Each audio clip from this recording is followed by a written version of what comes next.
This project year, that GOT project, what we want to do is have the GOT project done by the time this, so it will look like all the same project, but they'll be seamless. A golden stake. There you go. Yeah, right. Okay, thanks. And Robert, thanks, appreciate it. You have anything else? Just, no, we're about to get some right-of-way minor easements on that, that's where we are, it's still going. Okay, On GOT Street, Yes. so it's actively being worked on. That's correct. thanks. It helps. Forgot where it's at. So, We were in the county. The mayor left us in the county. evidently, that's right. I just wanted that for the record. Yeah. Let everyone know that,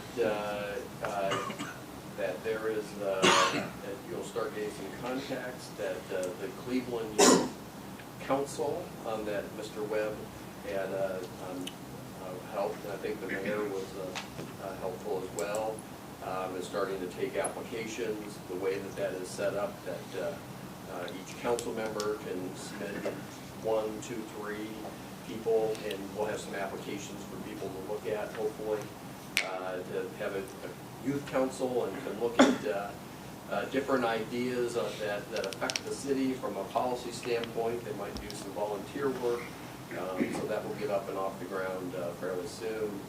So if you know anyone 15, 16, 17, if you want them to apply, we have the applications ready that they can fill that out. The only prerequisite is that you recommend them. So. How about the place where they live? Can they live in the county as well as the city? No, they have to live in the city. I think They live that in the was, city. That was the rules that were Okay. put together. But you can go to a county school and still live in the city. So it's any school, homeschoolers, they all have the same opportunity to apply, and hopefully we can get it set up in a second.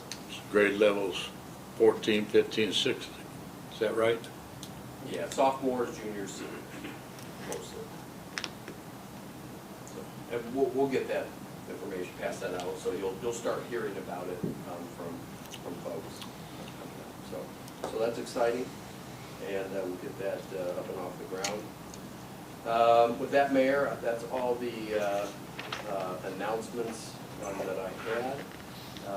If you'd like me to start the agenda Perfect. review, I'm glad to do that. Thank you. The agenda is pretty efficient today. We have, the first item is to hear public comments concerning the Stormwater Division's annual report. Basically, this is a federal requirement. Jonathan, is there anything that the council needs to know?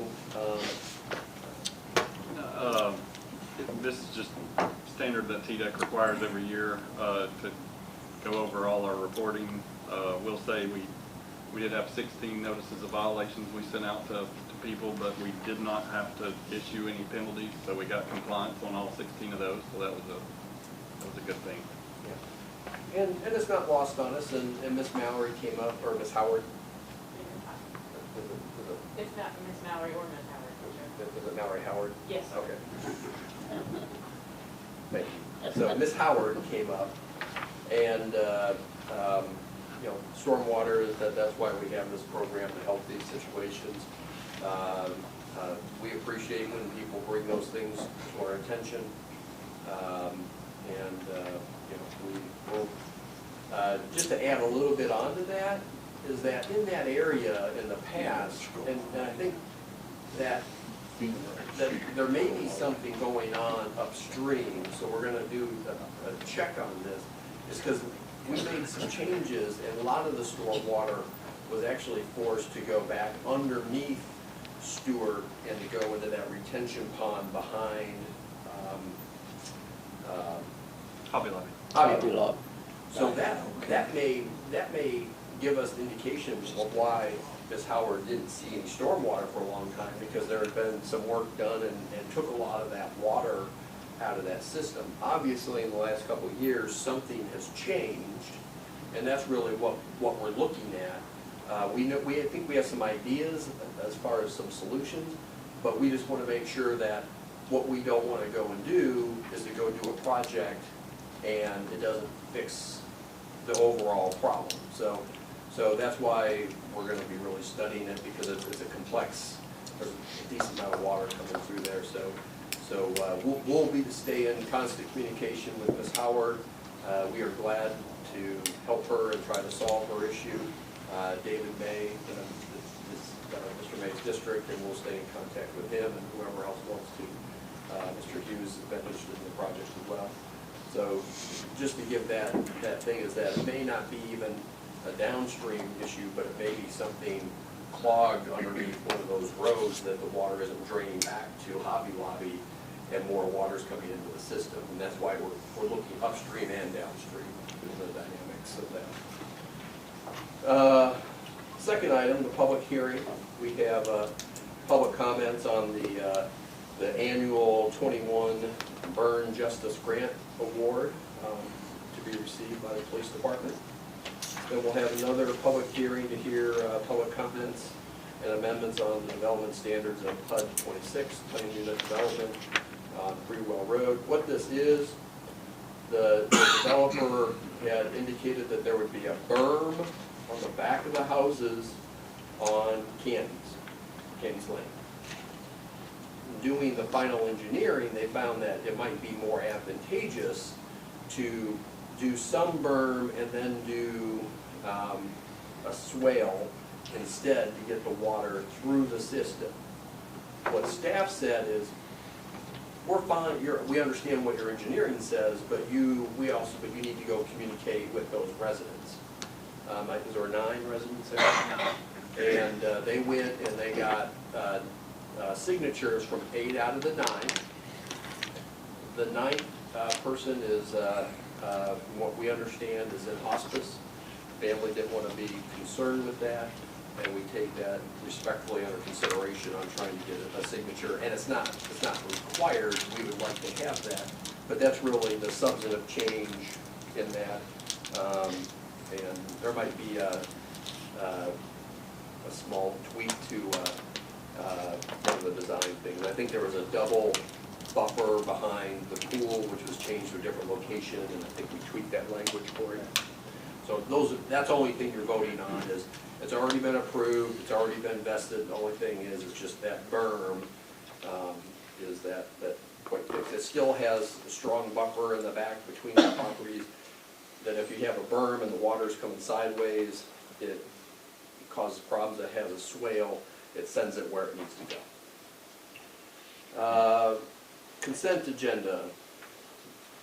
Item A, which is zoning ordinance 2123, is the rezoning of .31 on 2506 Henderson Avenue. Council considered this at your last meeting and voted unanimously for that. We had a final passage of zoning ordinance 2124 to rezone 20.1 acres on west side Norman Chapel from R4 to PUD 30. This issue was considered and discussed and had a public meeting. It was passed unanimously. Item C was a final passage of ordinance 2127, which is amending the municipal code, solid waste and refuse. It basically gives our code enforcement officers the ability to write tickets on solid waste issues as well. Tommy Myers is incredible, but he doesn't have a ticket book in the back of his pocket, so we wanted to have people who are used to writing enforcement tickets to be able to use that as a tool, working with Public Works on those issues. Item D is a motion to authorize the mayor to sign the annual report for the TDEC water pollution control from the stormwater division. Item E, which is a streetlight request on 3455 Ridgeway Drive. And they're just, it met city standards, but they're just asking to upgrade it to an LED light, which we typically would do. Resolution 2166, which is a 3-year contract resolution for Cleveland Utilities for outdoor lighting at Fire Station 3, which is on APD 40. And that one is in the county, Mr. Mayor. I'm well aware. And then item G is 2177, authorizing the mayor to sign a grant application for the 21 burn grant award for in-car camera systems. And item H is resolution 21-78, authorizing the mayor to sign an interlocal agreement for Bradley for the Burn Justice Grant of the JAG program. Interlocal agreement. Item J, or item I is resolution 2179, authorizing the mayor to sign the application for the Patrick Leahy Bulletproof Vest Partnership Program. Then we have resolution 2180, accepting the Appalachia Lane and Appalachia Boulevard as city streets. Resolution 2181, establishing a redistricting committee to adopt new district boundaries as required by the election laws of the state of Tennessee. As written, that per our previous time we had the census, is and if I'm right, Mr. Kimball, the council can do this any way we want. We just replicated what they had done in the past. That's right. Is that there's a committee set up with the 5 district representatives, that if you representative district, so it would be everyone except the mayor, Avery, and Mr. Webb. And Fran Green is on the committee as well. And you have staff members that will help do the maps and figure out all that.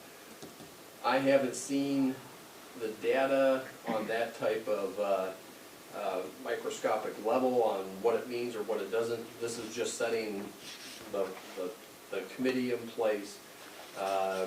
My understanding is that Fran Green believes that we need to have this completed by probably the end of December. Probably be sooner than that, my guess I think is. it's like December Who's on the committee? 11th or something like that. It's in the middle of December. District reps. It's the middle of December. Mr. Kimball, is state law still 5% either way? I didn't look that up. It used to be, that sounds right, but unless it's changed. I haven't looked at those statutes in years. The only thing I did is look at your previous minutes, put this together and talk to Fran and find out when you had to finish this by, and she said December. I want to say she said it. I think they would need to, based on my thinking, is probably vote on this by the end of November. That's right. Moving on, there's a motion on the Blue Cross Blue Shield grant application. This is the same grant application we submitted last year for Greenway Park. The equipment at Greenway Park is not inclusive, and a lot of it is damaged and broken. This would bring in a new state-of-the-art playground facility to that area, so it's the exact same application as last year. Then we have unfinished business, which is the final passage of ordinance 2126,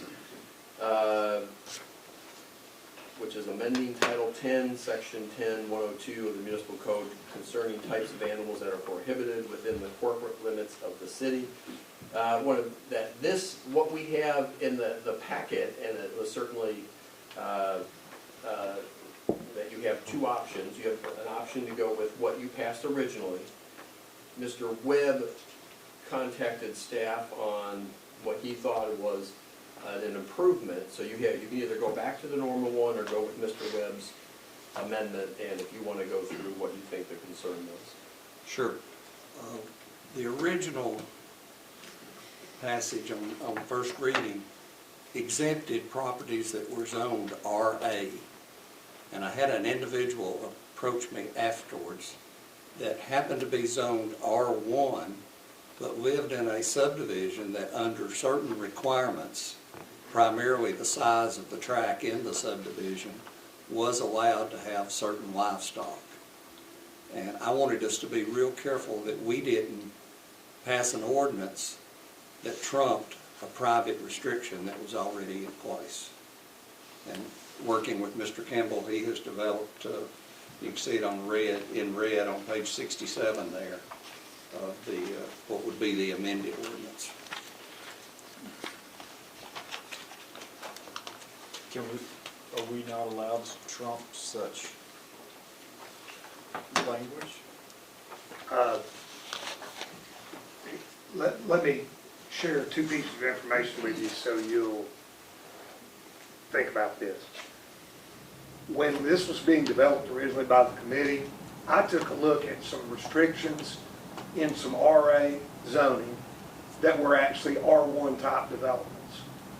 And what's typical is they already have private restrictions that say no animals, livestock, or poultry of any kind should be raised, bred, or kept on any lot, except dogs, cats, and other household pets may be kept, provided they are not kept, bred, or maintained for any commercial purpose. That's typical in most of your RA that's developed like R1, because as you know, RA allows R1 development, okay? What Mr. Webb found is very narrow land use allowance in these large neighborhoods. Here's what this one says. As to any tract or lot in the subdivision that contains at least 5 acres. So that particular subdivision has, by my count, 4 tracts out of many that this would only allow. It says, but no others. Let me go back and read the whole sentence. As to any lot or tract in the subdivision that contains at least 5 acres, but no others. In other words, no other tract. The owners thereof are allowed to have a combination of 4 cows, horses, or ponies, but no others, and the same shall be for personal use only, and provided further that such animals are replaced on said lots, so shall have an all-weather shelter or materials as required by section paragraph 2 below, and such shelter shall not be within 100 feet of the rear or non-street lot line and no closer than 25 feet to adjacent property lines, excuse me, and should be kept neat and fit at all times. So you have 5 lots in a large subdivision where they could have a combination of horses or cows, no goats, what else? Ponies. Ponies would be allowed, no pigs. So it would be a consistent with what would be allowed in RA if it's an R1 development that has these type of restrictions. Mr. Okay. Webb, on these lots, are there currently animals? I have no idea. So why the issue? Well, And then my question back to you still stands. Can we not nix it? Generally speaking, the city's policy has been not to zone properties in conflict with private subdivision regulations. That's always been y'all's policy. Zoning? Yes. Is this zoning? Listen to what I'm saying. This is not zoning, listen to what I'm saying. Y'all have historically, if somebody comes in with a request and says, we want to go from R1 to R2, but it's deed restricted or subdivision restricted to single-family homes, you typically turn it down on that basis, right? My limited experience, yes. That's the way it's always been since I've been here since 2008, okay? Now, this is consistent with that in the sense that you're not overriding what is expressly allowed in the subdivision, in this particular subdivision. See what I'm saying? You're simply honoring the subdivision regulations as they exist in the subdivision. So this amendment would only allow it, number one, if there were restrictions that specifically allowed it as of today's date, so they couldn't adopt them later, and only to the extent expressly allowed. Okay? So But take this apart. Does this really have anything to do with zoning? Well, you've allowed livestock through your zoning code in RA. When you pass this ordinance on first reading, you're recognizing that you're passing a blanket prohibition on these types of animals, except in those places where you specifically have allowed them in your zoning ordinance. That's what you did on first reading. This is simply consistent, in my mind, with that by saying, in these very limited circumstances where you have something other than RA zoning where the specific subdivision restrictions allow them, this is the only example that I know of. There may be others. But what you're doing is not overriding the restrictions. Which, at the last meeting, you talked with the neighbors from the PUD out there on Boat Ride, right? and in Hills. Indian Hills, and you specifically went through the process that we don't override your subdivision restrictions and aren't going to. That's our policy. So you don't have to be concerned that we are going to somehow, through this zoning, override those deed restricted properties that are. So philosophically, I don't see this as the same, and here's why. we make ordinances for the entire city. And if a subdivision comes in and says, you know, we've got these restrictions already, and, you know, your law isn't gonna apply to what we said. No. Now, zoning, what you buy, yeah, but this is an ordinance for the whole city, so this is not saying, that's not good logic. Well, then, you're back to you're allowing these types of animals on a 1 acre tract in RA, but you're gonna prohibit it in a 5 acre tract in R1, where it's specifically allowed by the people who developed the subdivision 25 years ago and have been under those rules for 25 years. That's not logical, is it? That's not logical either. Then we can change it other ways than saying, we're gonna make an ordinance that doesn't apply to certain people. I don't want people to It say. doesn't say It that. doesn't say It's that. what it Doesn't say that says at all. It is- doesn't apply to certain people who own 5 acres in a. No, it doesn't apply to a subdivision that has private regulations already in effect that specifically allow these, but only to the extent that they're specifically allowed. As I indicated, most of your subdivisions specifically prohibit livestock, which means they're prohibited now even before you pass this ordinance on final reading. We get, Ken, I'd love to hear what you said before, I'm sorry, I know I jumped in, and then I'll respond. I interrupted you a second ago. The deed restriction overrides what the subdivision comes up with. It's deed restricted. So We're all getting to the we same told the place. people last week that those duplexes were deed restricted. Guys, we're all getting to the same place, but no. You're gonna say deed restrictions is gonna change our ordinance. That's wrong. Our ordinance should stand, not someone's deed restrictions when it comes to this. This is not zoning. You're just going to make a provision in the ordinance for those deed restrictions that exist. And I'd say no. For an ordinance, no. This is gonna apply to the whole city, except for an RA, or it's not. You know, and I know it's even more, I know it's more restricted. It's more of a process to get there. And I would hate to someone say, hey, I mean, I asked you straight up, who's this apply to? Did someone come to you? No. Well, then why? Why are we doing this? You know, let's just make it blanket. Let's go on. This is about process. This seems much more equitable. No, because you're exempting RA, that one specific zone. You And can, we put restrictions on that. Our ordinance puts restrictions on something. you can have a quarter-acre lot in an RA zone. No, it's an acre, I think. No, Mr. Kimball, can I ask a question? Can I ask a question, Mr. Kimball? I'd like to finish, because if I'm wrong, I'd like to No, go ahead, I'm understand. sorry. Under the original ordinance, with the exemption of RA, you could have a quarter-acre lot that doesn't have deed restrictions against livestock, and you could have livestock on it. Is that correct? That's right. Quarter acre. A quarter-acre, yeah. Anything RA, you can have what the zoning allows, which is livestock is included within RA. There are much smaller RA lots than this particular one, which is only would apply to 5 acres or more. Then maybe we ought to, Ken, maybe we ought to amend this to say, even RAs. If you do that, you are going to put commercial businesses in RA out of business, and you don't want that. I'm just following up with this. I don't either. You're right. I don't want that. I'm just saying, if you're going to argue, there's not, This was simply, look, I guess, let me go back to Councilman Cassidy has been at these meetings. We talked about that in RA, you have specific agricultural uses allowed and have been for years.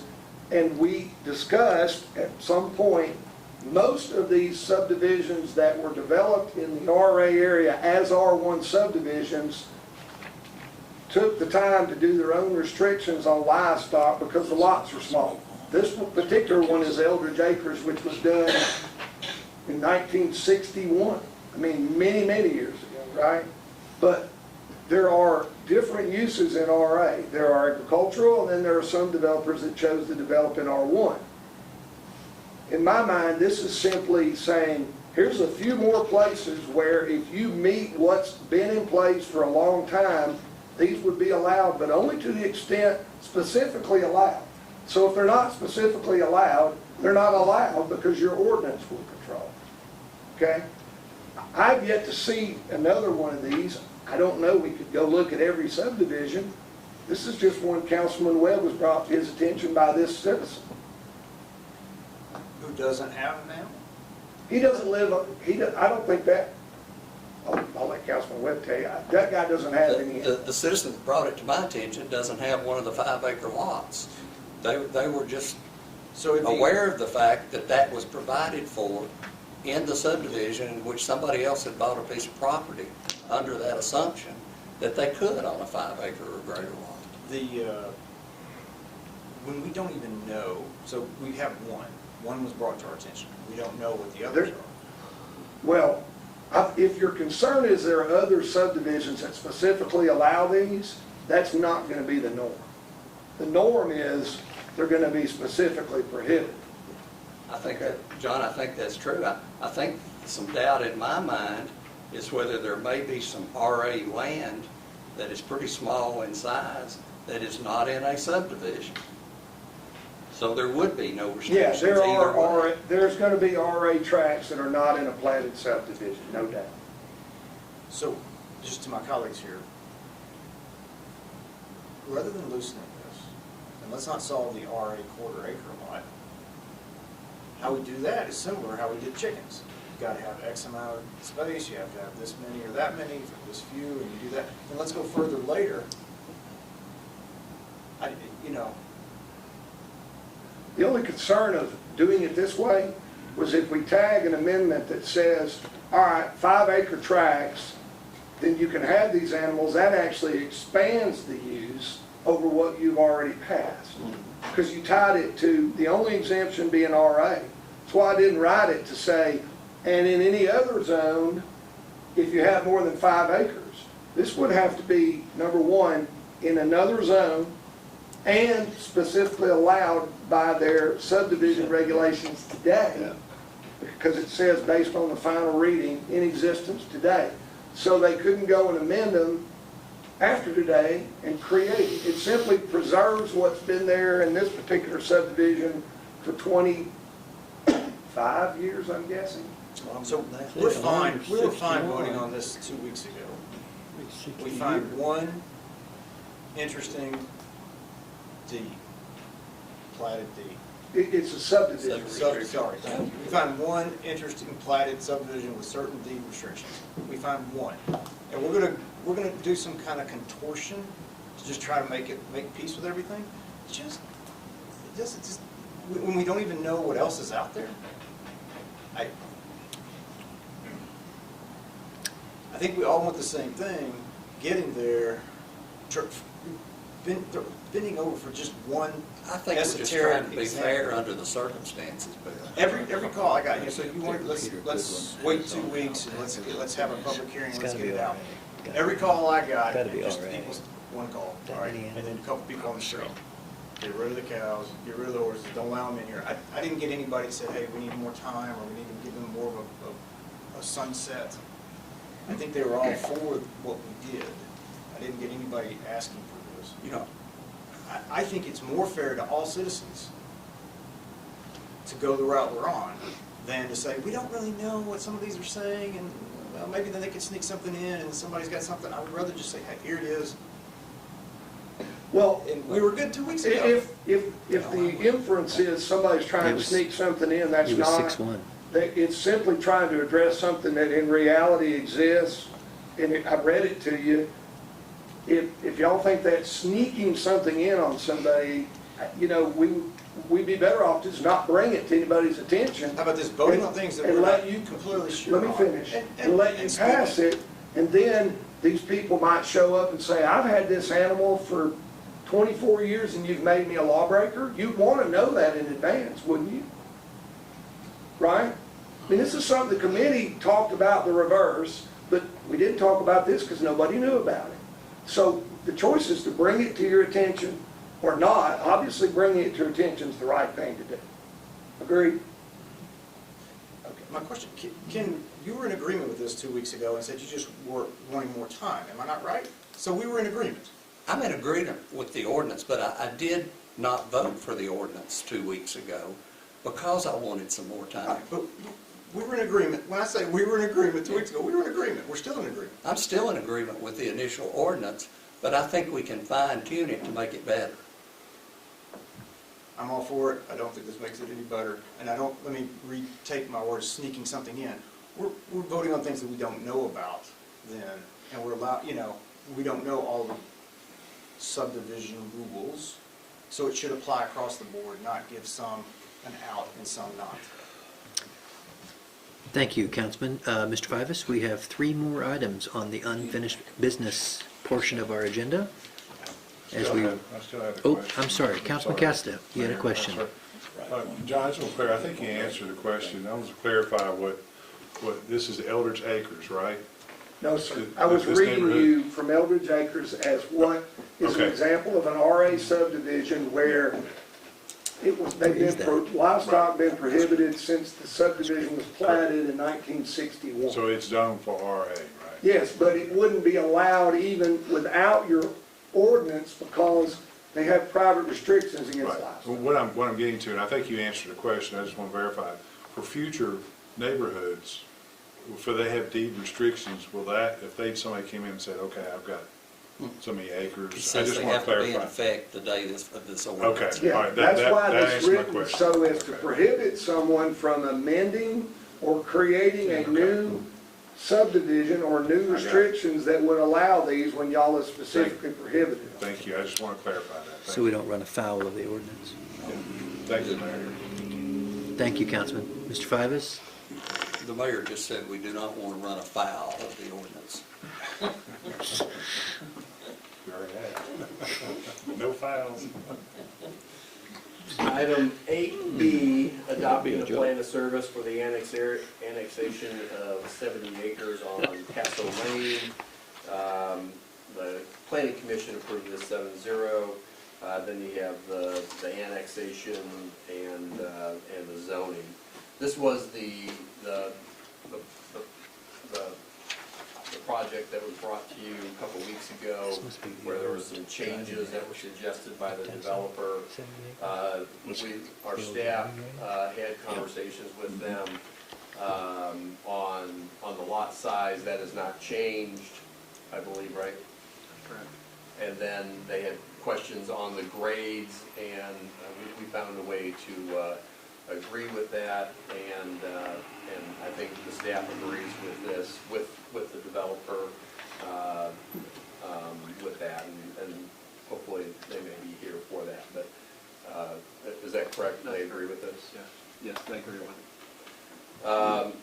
So all the areas of disagreement that they've agreed with, and there really aren't any huge substantive changes, especially on lot sizes and the grades at which things should be maintained at. Then you have, Joe, can I ask a question on that? Because y'all were in discussion. Grade change is great, because I know that was a real issue. What about the road on the backside? We took a look at that. It's probably gonna be too steep to get that road in Without the without, grade, right? yeah, it's just, they said they would plat off a 50-foot section just in case. Right away? Yeah, right away, but we don't think we could build it within that right away. Well, the slope easement would get out, so, and they can use it for a green space. yeah, that's what they planned on. Okay. They don't have a problem giving us the right of way, it's just, we did look at it and it may be almost impossible to build. So, Thanks. not saying we couldn't, I mean, at some point we could probably build it, but it, we may not want to right away because it'd be pretty expensive. Moving on to 10A, an amendment to the development standards outlined in section 7, PUD 26, located on Freewell. We discussed that as the berm issue, and that is all of my report unless there's any additional questions. Thank you, Mr. Fivas. Any additional questions from members of the council on the review of our 3 o'clock agenda? I also want to point out that we have Paul Huff Parkway improvements, Cleveland Connector. It's a good reading, and in case you or your friends want something to see what's going on in Cleveland. Great. Thank you, Mr. Fivas, for that. Not only manager's report, but review of the 3 o'clock agenda. Takes us to item number 4 on the agenda, which is reports from council members. We start today with Councilman Estes. Yeah, just a couple of phone calls. Chief Gibson, really appreciate your officers out there in the start of school. Really appreciate it. I know it rained a lot off and on, last week, and they were out there, and so I had some people really appreciative of that. I know it's important. Especially with the kids that are walking to Mayfield and Arnold. So, really appreciate that. To my colleagues, I know we got an email invite for Hardwick dedication that Regions Bank is working with City Fields. That's a really great project at CDBG, housing. I mean, there's so many things the city, just a lot of good partners coming together. I'd love if we could all be there, and if not, I just want to publicly invite you to the dedication this Thursday. Also, just in the back of your minds, I don't see Patty here. Thanksgiving Day is kind of celebrating the 20th anniversary of the Cleveland Greenway. There's going to be quite a few runs and such things that are going on, so just keep that in the back of your mind. So, John, I think if I could go back to the item, I think I know what bothers me now when I reread it in silence.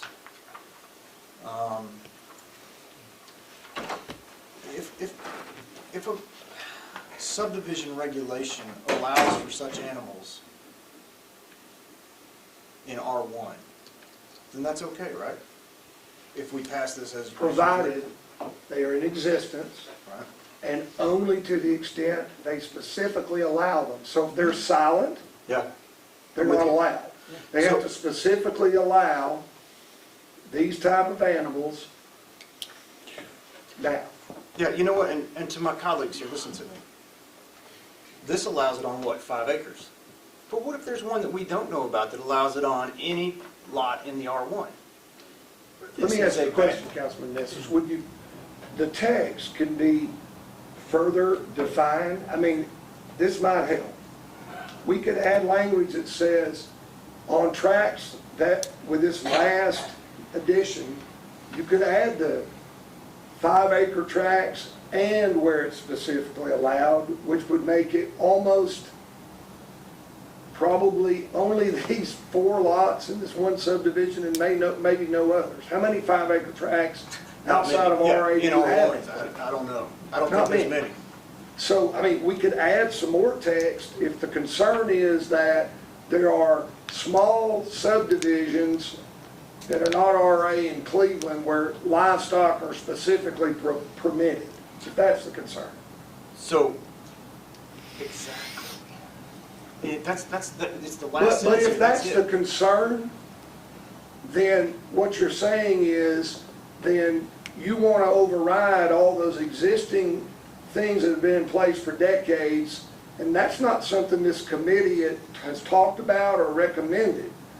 The premise is that these are generally not allowed in most subdivisions in Cleveland because most restrictions that have been around for years have similar language prohibiting livestock. So when I read it, I'm tracking you, and we're on the same page. Now, here's how I read that, what you just said.